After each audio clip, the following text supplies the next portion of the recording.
इसके बाद चौथा नुस्खा है हमारा शिंगरफ का।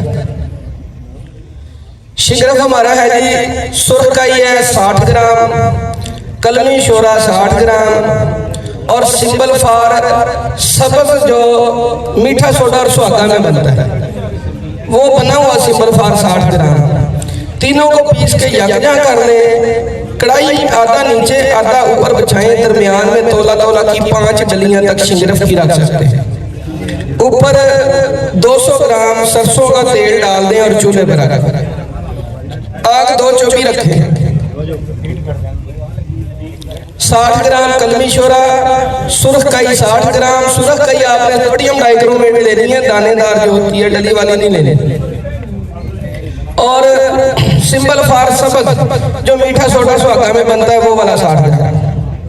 तीनों को पीस के यकजा कर लें। कढ़ाई में आधा नीचे बिछाएं, आधा ऊपर, दरमियान में तोला तोला की 5 डलियां शिंगरफ की रखें और ऊपर 200 ग्राम सरसों का तेल डाल दें। चूल्हे पे चढ़ा दें, 2 चौकी आग रखें।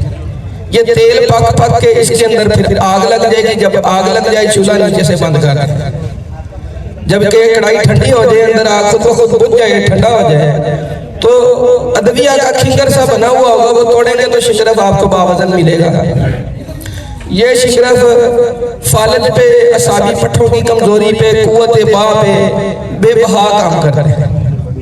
और शुगर में कोई भी आप मेडिसिन दे रहे हैं तो साथ इसका आधा चावल मिला के साथ अगर उसके दें तो शुगर में ये 60% रिजल्ट उस दवाई का बढ़ा देता है।